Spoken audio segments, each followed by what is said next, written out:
Bonsoir à tous et bienvenue pour cette petite vidéo ce soir. Alors je change un peu de Flight Simulator maintenant pour une autre simulation, Silent Hunter 5, cinquième du nom.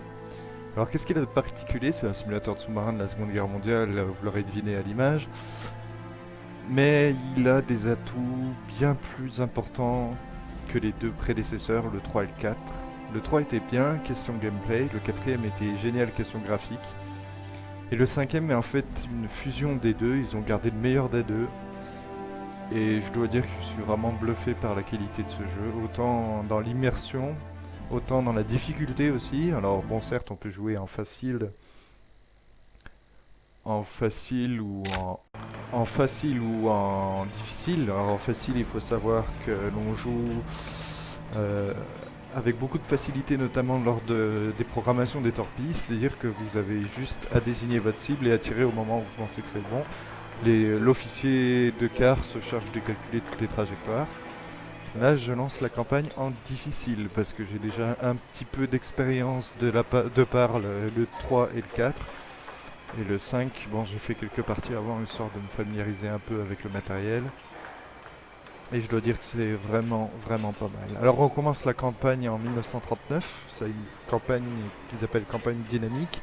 C'est-à-dire qu'en fait, en gros, les choix que vous faites, les missions que vous réussissez, je ne vais pas dire les missions que vous perdez, parce que si vous perdez, vous êtes mort, mais on va dire les missions qui sont réussites, suivant les résultats, peuvent vous orienter vers différentes possibilités historiques au fur et à mesure. Donc là, comme je l'ai dit, nous sommes en 1939, nous sommes au port de Kehl, port de sous-marin, donc je me suis volontairement retourné. Il faut savoir que le jeu se passe à la première personne, c'est-à-dire que vous incarnez la peau du capitaine. Ça, c'est vraiment une première et c'est vraiment extrêmement intéressant, on va dire. Parce que justement, ça donne une toute autre dimension. Par exemple, pour vous donner un exemple, dans le 3 et le 4, vous vous contentiez simplement de passer d'une salle à l'autre en cliquant sur une partie du sous-marin, quoique je suis même pas sûr qu'il y en avait 36 000 de possibles. Il y avait juste la couchette du commandant, le sonar et le car et la passerelle. Et canon évidemment. Mais là on peut vraiment voir toutes les parties du sous-marin. Donc comme si vous ne le savez pas, ça se passe du côté allemand. C'est un des rares jeux que je connaisse qui se passe pendant la Seconde Guerre mondiale côté allemand. Jusqu'à présent dans les Call of Duty et tout ça, on nous avait toujours passé côté allié. Là on incarne la partie allemande. Donc voilà un petit peu la technicité graphique, on va dire.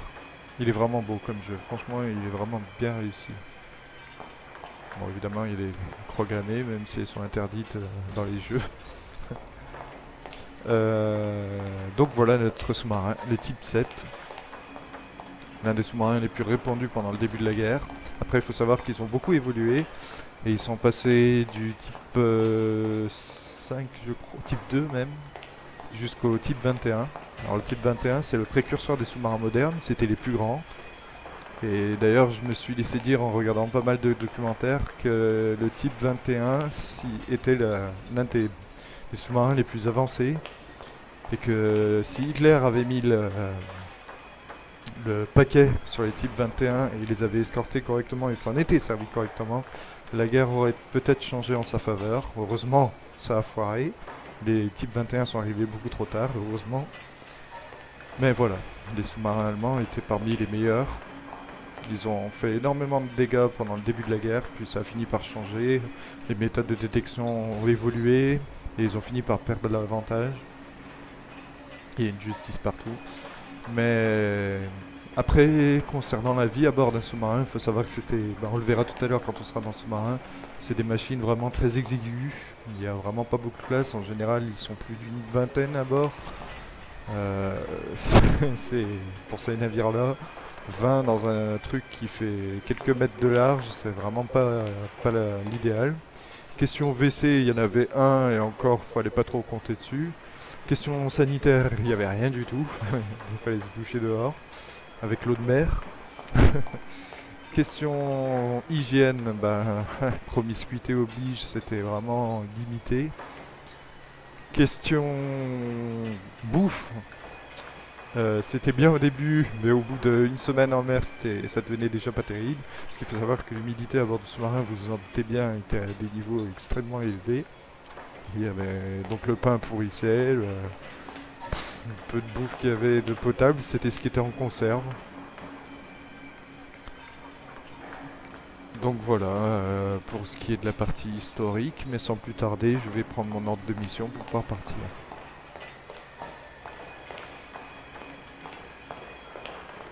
Donc le sous-marin, si on peut faire... Bah, je ferai une vue extérieure tout à l'heure, quand on partira en mission.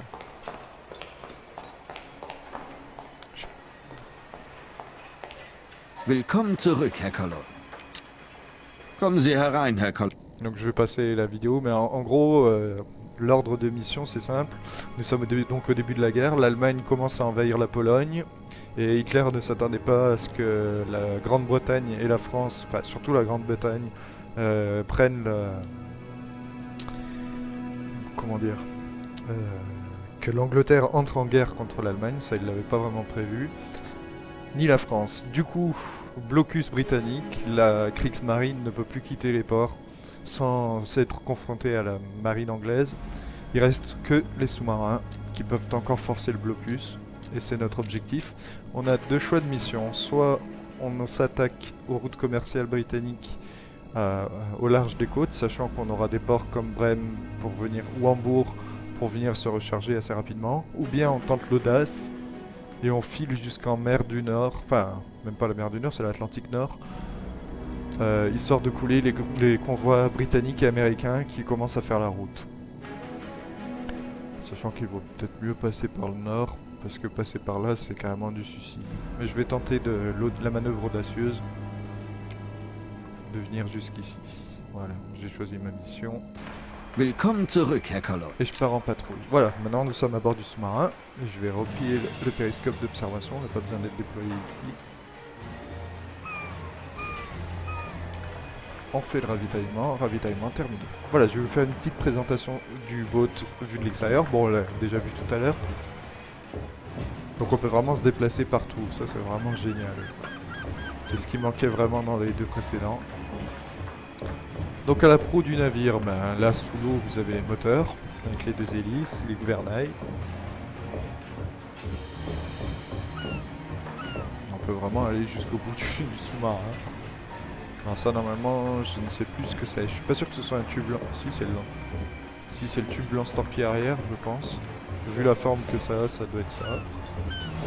Bien qu'il me semblait qu'ils étaient plutôt dessous, mais peut-être que c'est, vu que c'est un modèle de début de la guerre, les tubes lance-torpille n'étaient peut-être pas dessous. Là c'est une trappe de sortie de secours pour ceux qui sont à l'arrière, qu'ils n'aient pas eu besoin de courir jusqu'à l'avant pour sortir, en cas de pépin. Le canon flak, ça m'étonnerait que je puisse tirer avec ici. Mais bref, le canon flak pour s'attaquer à tous les avions.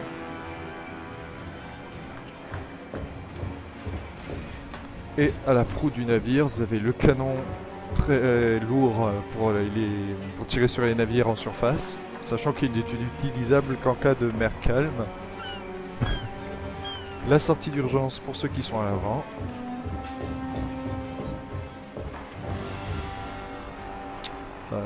Ça je sais plus ce que c'est. Donc voilà. Voilà pour la partie extérieure du navire.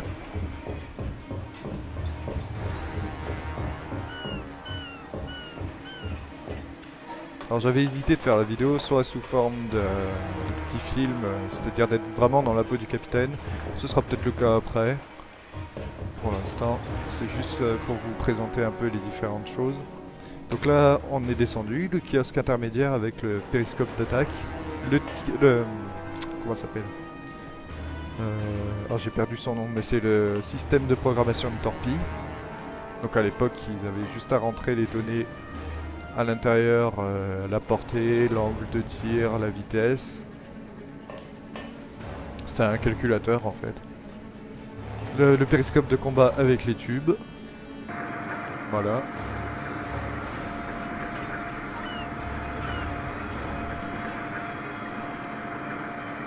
Il va aller jusqu'au plafond. Je vais le rentrer de nouveau, on n'a pas besoin de le sortir.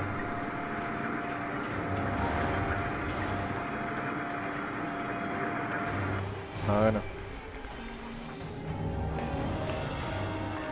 Je continue de descendre. On arrive au poste principal. Avec l'officier de quart. L'officier, je sais plus ce que c'est comme officier. Bref, c'est un officier qui donne les ordres.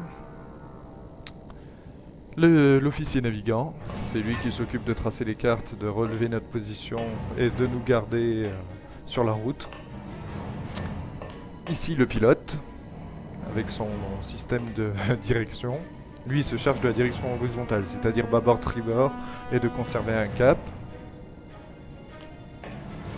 Ici, ils n'y sont pas parce qu'on n'est pas en plongée, mais là il y a les deux barreurs avec le gouvernail avant, le gouvernail arrière. Donc eux, ils se chargent d'incliner le sous-marin soit pour descendre, soit pour monter. Le gars qui est là, lui, il s'occupe de la gestion des ballasts, c'est-à-dire ballast bâbord, ballast tribord. Ou c'est l'inverse, peut-être, je sais plus. Quoi qu'il en soit, il gère soit le remplissage des ballasts pour faire plonger le sous-marin, soit la vidange pour le faire remonter. Sachant que la vidange consomme de l'air comprimé. Donc on ne peut pas faire n'importe quoi sous l'eau, il faut garder à l'esprit qu'on a besoin d'air pour remonter.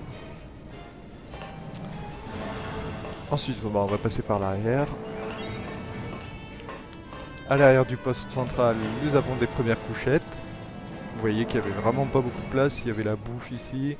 Je peux vous laisser imaginer la tête qu'elle avait au bout d'une semaine en mer avec l'humidité. Les bananes, elles étaient plus jaunes longtemps, hein, ça je vous le dis. Ni les mandarines, ni rien du tout. Ici, nous avons la toute petite kitchenette du cuisinier. C'est vraiment très très exigu. Alors bon, l'éclairage est rouge, mais c'est parce que c'est la nuit. En éclairage... Enfin, pendant la journée, l'éclairage est blanc. Et on y voit quand même beaucoup mieux. Mais bon, là, on est de nuit, donc c'est rouge. Ici, vous avez la salle des machines, avec les deux moteurs. Des moteurs diesel, extrêmement...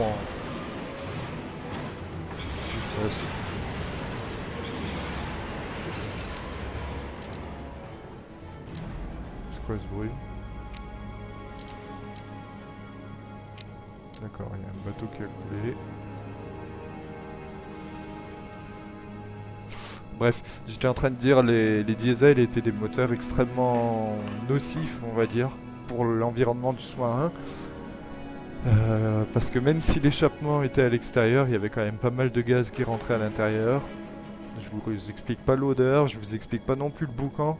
Parce que là on les voit pas, mais on les verra tout à l'heure quand ils fonctionneront. Les biellettes se bougent. Oui, je sais qu'il y a un navire ennemi qui est en train de se perdre dans la rade, mais c'est pas grave. J'étais en train de dire que toutes ces petites bielles fonctionnent, on les voit fonctionner tout à l'heure, ça va faire du boucan, et vous pourrez voir. Et enfin, à l'arrière complet, les électriques. Donc ça, c'est les moteurs en plongée. Évidemment, on ne peut pas utiliser des moteurs diesel en plongée, vous savez bien pourquoi. Si l'eau rentre dans l'échappement, ça va pas passer correctement. Donc les sous-marins avaient des moteurs électriques sur batterie qui se rechargeaient avec les moteurs diesel. Autrement dit, pour aller loin, il faut alterner entre électrique et diesel, sachant que les électriques avaient beaucoup moins d'efficacité en plongée que les moteurs diesel de surface. Autrement dit, en plongée, vous allez beaucoup moins vite qu'en surface. Par contre, vous êtes quand même légèrement plus discret. Il faut quand même beaucoup moins de bruit. Et normalement, tout à l'arrière complet, mais là c'est pas le cas, il y a le tube lance-torpille. C'est pour ça que j'ai un gros doute que ce soit un tube lance-torpille à l'arrière. Sur les sous-marins de type 9, il y avait carrément 2 tubes arrière. Donc ça c'était la partie poupe. Donc l'arrière du bateau, maintenant on va à la proue. Donc devant le poste central, on a le poste radio-radar avec Enigma, qui est là. Donc cet officier est chargé des transmissions radio et de la surveillance radar lorsque le navire est en surface. Alors oui, forcément, un navire ne reçoit pas de messages lorsqu'il est en plongée. Mais comme à l'époque, ils étaient plus souvent en surface qu'en plongée, ça gênait pas trop. L'officier hydrophone. Alors ça c'est l'hydrophone. Voilà, on peut orienter la direction. Et on peut entendre tous les bruits d'hélice qui sont autour de nous. Ça permet de repérer des navires en plongée. Et j'ajouterais précisément que Dans certains cas, par exemple lorsque la mer en surface est complètement démontée, il est préférable de plonger et d'utiliser le sonar. Même de nuit, on voit mieux avec le sonar qu'avec avec l'hydrophone, parce que le sonar c'est pas tout à fait la même chose. Mais avec l'hydrophone, on voit beaucoup mieux en plongée lorsqu'à l'extérieur la vision est mauvaise. Par exemple en pleine tempête, quand il y a du brouillard, en plongée on voit beaucoup plus loin, entre guillemets, qu'à la surface. Je dis voir, mais on entend surtout. Ensuite, sur la gauche là, il y avait la couchette du commandant, qui avait droit à une petite couchette un peu plus confortable, mais comme vous pouvez le voir, il ne faut pas se lever trop vite. Des couchettes avant. Non, c'est rien, c'est l'autre bateau qui est en train de couler. C'est lui là. Je sais pas ce qu'il fait. Non, c'est nous là qui nous abîmons. Qu'est-ce qui se passe? Bon, c'est pas grave. On part avec 99%, je ferai un ravitaillement avant qu'on parte. Et là vous avez les 4 tubes lance-torpilles avant, avec les torpilles qui traînent au sol. Alors normalement on n'a pas beaucoup de torpilles au début. Torpilles avant, non c'est pas là. Si c'était là.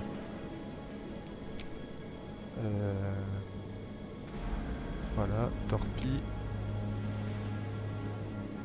Aussi on a quand même un peu de réserve. Mais il doit y avoir des torpilles qui sont cachées, je pense. Et il y en a aussi sur le pont au-dessus. On les voit pas, mais...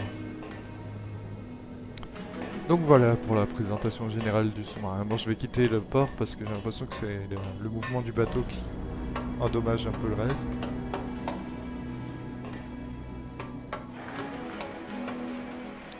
Ok. Nous voilà donc dehors. On ferme la trappe.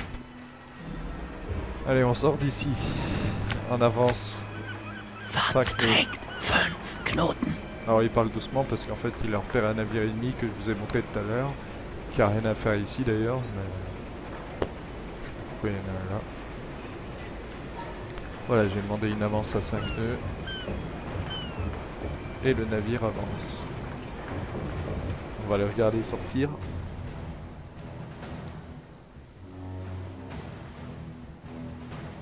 Et le voilà qui arrive.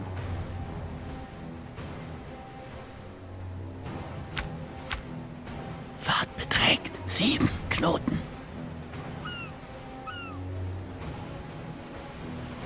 Voilà le sous-marin qui sort.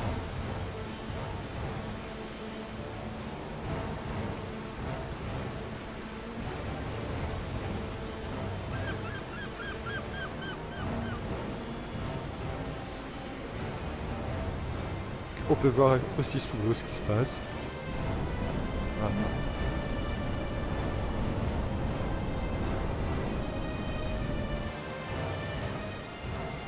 Les effets aquatiques sont vraiment magnifiques. Mais on verra peut-être mieux après quand on sera à l'extérieur. Je vais profiter pour donner les ordres. Non, je peux y aller directement de là. Donc dans tous les Silent Hunter, il fallait toujours tracer le cap. Il n'est pas enroué, il est juste en train de parler silencieusement. Et mon objectif, c'est de quitter Kiel pour rejoindre Bergen en Norvège. Kurs und 60. 3. Neuer Wegpunkt. Kurs und 60. 2. Volle Fahrt neuer Wegpunkt. Kurs und 50. 5. Ah non, pas voll fort. Neuer Wegpunkt. Kurs und 40. 9. Halbe Fahrt voraus. Neuer Wegpunkt. Kurs und 20. 1. Neuer Wegpunkt. Voilà. Kurs 3. Ma route est 4, tracée 7. et le navire commence à prendre sa route.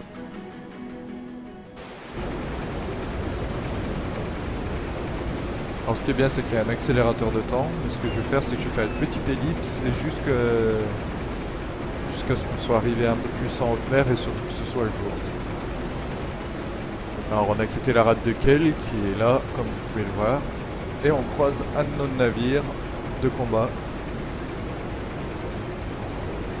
Alors comme vous pouvez le voir, il y a tous les marins de représentés. C'est vraiment bien fait.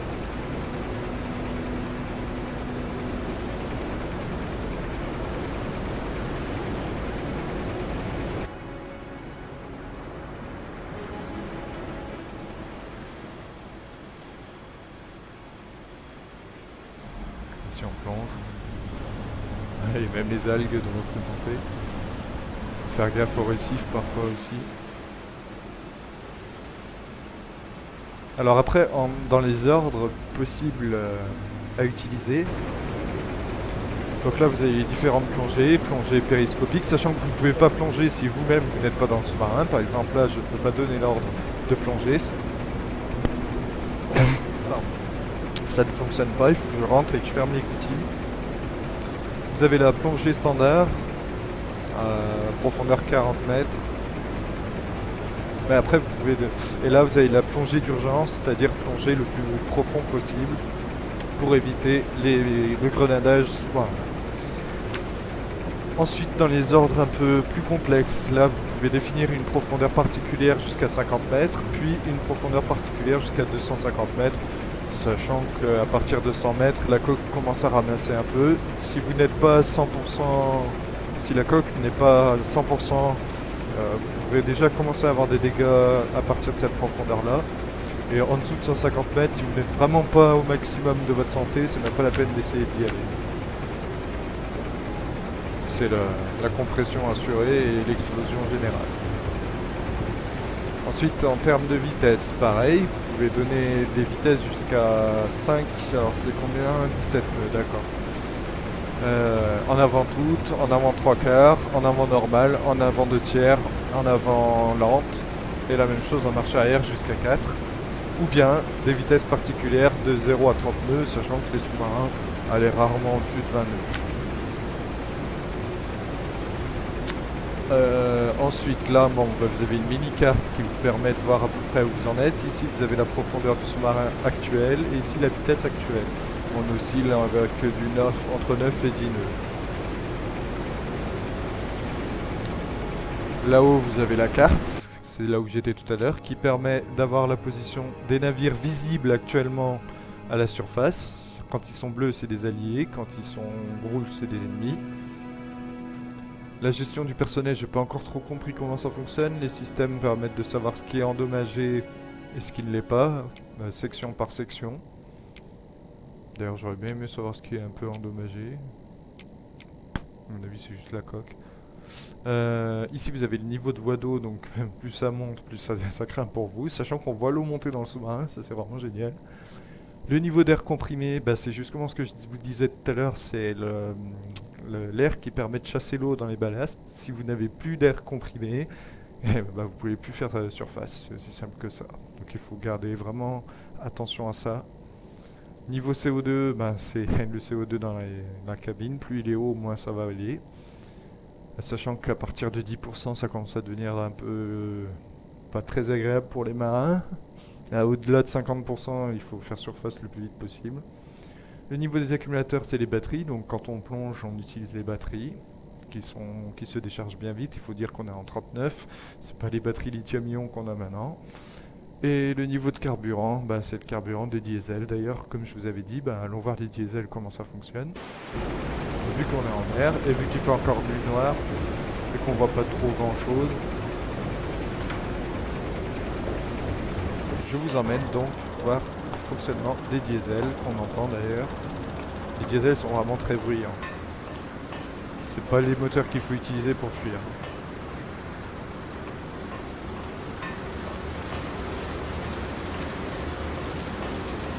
Et voilà les bielles qui... C'est vraiment une mécanique rudimentaire mais efficace. Bon, faut savoir que ça tombait quand même de temps en temps en panne, c'était pas non plus des machines infaillibles. Surtout au début de la guerre. Bonjour. Est-ce qu'on peut savoir l'heure qu'il est ?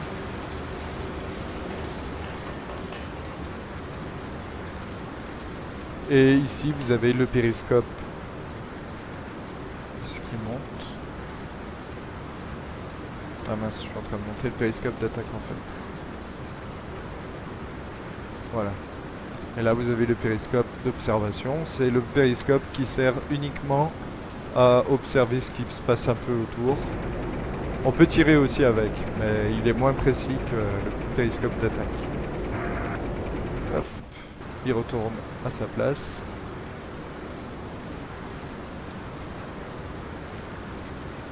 Alors je vais encore rajouter un dernier point concernant l'histoire des sous-marins et puis j'arrêterai ici la vidéo, je la continuerai un peu plus tard pour ce qui est de la mission, vu que c'est une campagne.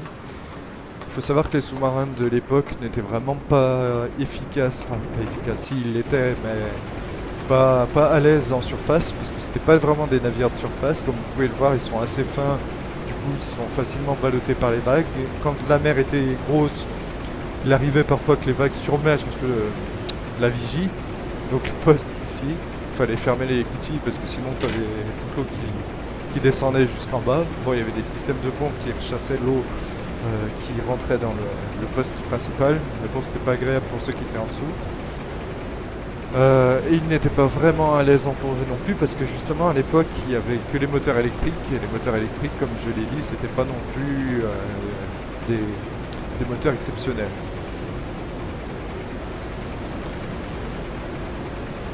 Donc je vais refaire une ellipse et puis je vais vous montrer une plongée en essayant que ce soit le jour. Und 20. Ah, Voilà. in großer Entfernung. Donc pour info, je suis au sud de la Norvège. On va pas tarder à arriver dans la mer du Nord. Il fait jour, donc vous allez pouvoir apprécier un peu plus les niveaux graphiques. Voilà. On voit la transparence de l'eau, la coque dessus. Non, franchement, dans Silent Hunter 3, c'était pas à ce niveau-là. Le 4 commençait à y arriver. Mais celui-là, c'est vraiment magnifique. Franchement, avec l'écume. J'aimerais bien avoir une vue un peu plus particulière. Sous l'eau. Non, franchement, il est vraiment magnifique. Donc comme promis, en plus il y a un navire qui est pas loin de nous, je pense que c'est un navire ennemi, je sais pas. Est-ce qu'on le voit? Non, mais il est pas loin. Je le sais. Donc on va plonger. Donc pour plonger, hop. On entre à bord. Je ferme les l'écoutille. Bon, les gars vont rentrer, vous en faites pas, je les ai pas enfermés dehors.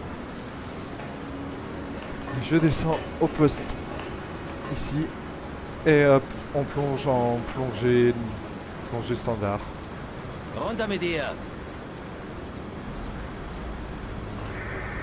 Donc là normalement il va descendre à 40 mètres, mais la profondeur sous la coque est Tiefe de, Unterkiel beträgt 4, est de 9, 494 mètres. On a largement la place de plongée.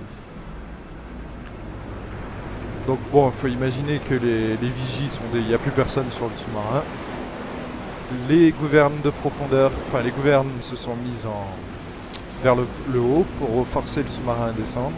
Les ballasts se sont ouvertes, l'eau rentre. Ça peut prendre un certain temps. Il faut savoir qu'à l'époque, ça y est, la proue du navire est sous l'eau. Voilà.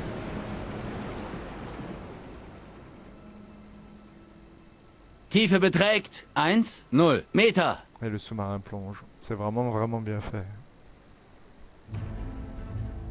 Auf E-Maschinen umschalten. Les diesels se sont arrêtés et les électriques ont pris Tiefe le relais. beträgt 2, 0 Meter. Et le sous-marin est en train de plonger à 40 mètres.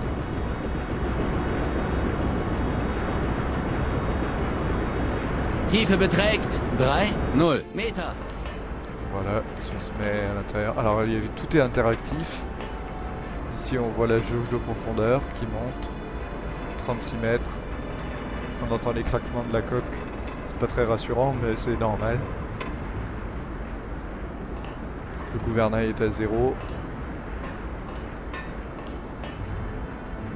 Les électriques se sont mis en route.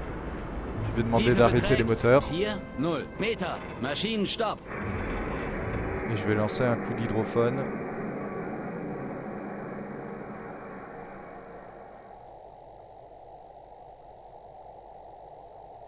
Parce qu'il y avait un navire qui était pas loin de nous. Mais visiblement, il n'y a personne.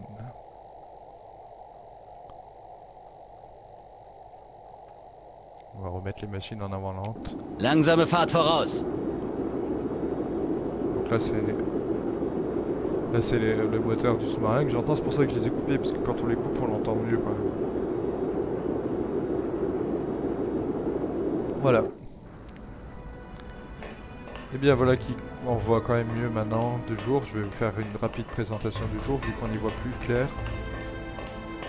Le poste torpille. Les torpilles sont dessous.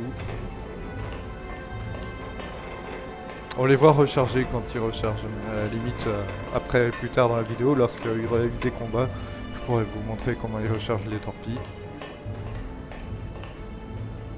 On lui dort, on va pas le réveiller. Lui, c'est l'officier de vigie, mais vu qu'on est en plongée, bah, il sert à rien.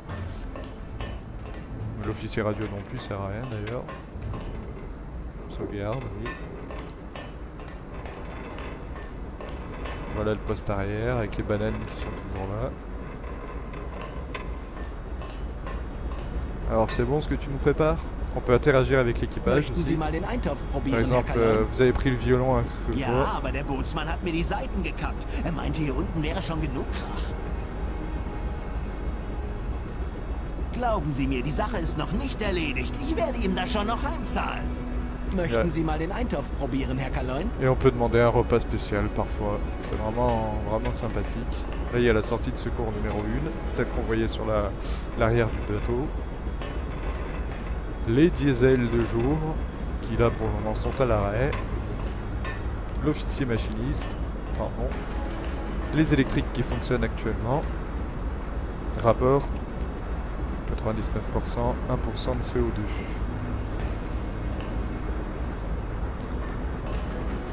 Bien, bah voilà. Voilà qui clôt notre petite présentation.